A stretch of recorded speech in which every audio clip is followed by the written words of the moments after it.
Oke, supaya kita bisa melihat ini menjadi sangat apa ya, holistik lah seperti itu ya. Menjadi pertanyaan adalah apakah memang usia ini yang sudah paling urgent untuk kesejahteraan TNI? Setahu saya Pak Iskandar Sitompul, gaji tentara, bukankah itu yang paling urgent atau mungkin uang pensiun? Nah, Oke. Pak berapa sih uang pensiun Pak? Ini aku Mungkin jujur aja ya. jujur aja Kita lah, jujur bukan aja di sini, Pak, nggak ya. usah Nggak usah. nutup-nutupin. Iya. Saya bintang 2 ya kan. Jujur nih, pensiun saya cuma 5 juta. Hah? 5 juta pensiun saya, tapi kebetulan ada dari ABCD itu aja. Tapi itu harus kita abaikan masalah ini. Tentunya tadi ini menarik sekali. Tadi Prof. Kiki sudah mengatakan bahwa TNI itu kombatan. Saudara kita polisi itu adalah sipil murni. It's okay, kita setuju sekali. Tentunya kembali ke Mbak tadi. Kalau dia kombatan, jangan dia suruh berpikir tentang yang lain-lain. Betul nggak Mas Araf ya? Betul. Biarlah dia berpikir tentang kombatan, dia meningkatkan dia punya apa ya, fisik dan lain sebagainya. Sehingga tentu Untuk kembali perang. ke Mbak tadi, mari kita pikirkan kesejahteraannya. Contoh kesejahteraan itu, kalau kita bicara kesejahteraan, masih banyak prajurit yang ngontrak di mana-mana. Nah, ini perlu dibuat list sebenarnya bagaimana untuk mencari solusi ini. Kita kan berpikir harus holistik, ya kan? Bagaimana berpikir semuanya. Sehingga pada saat dia aktif terus pensiun, itu jangan antara langit dan bumi. Misalnya, apa saya katakan di situ? Di sini ada remunerisasi, ada tunjangan lain-lain ya. Nah, begitu dia pensiun itu hilang semua tuh. Dia tinggal terima itu apa yang adanya yang sesuai dengan peraturan daripada Menteri Keuangan. Nah, ini tentunya haruslah diperhatikan. Jangan kita hanya berpikir tentang usia. It's okay. Saya sependapat dengan Prof. Kiki, it's okay. Di negara mana juga ada begitu.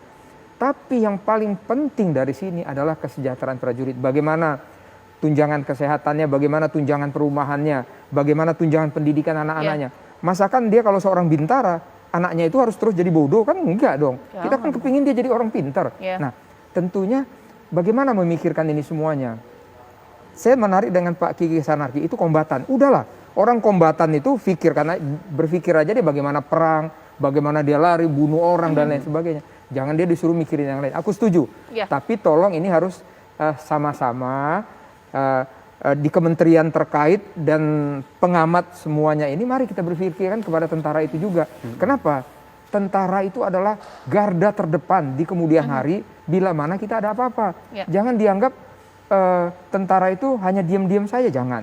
Dan jangan juga kita anggap bahwa tentara itu pemadam kebakaran, itu jangan.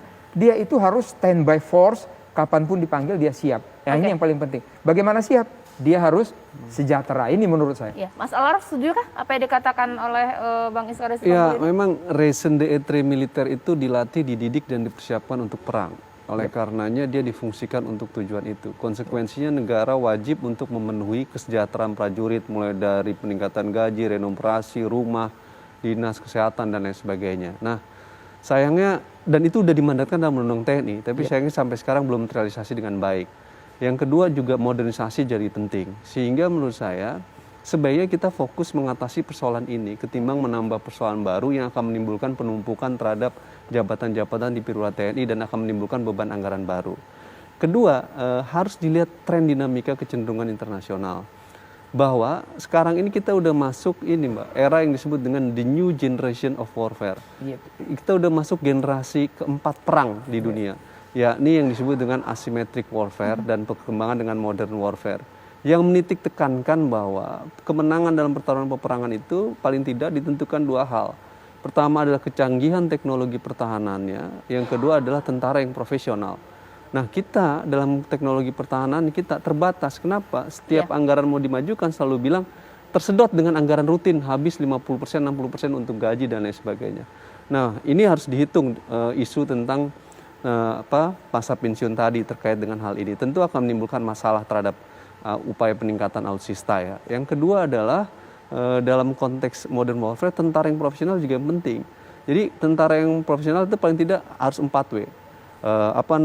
Well educated, well training ya, well equipped ya.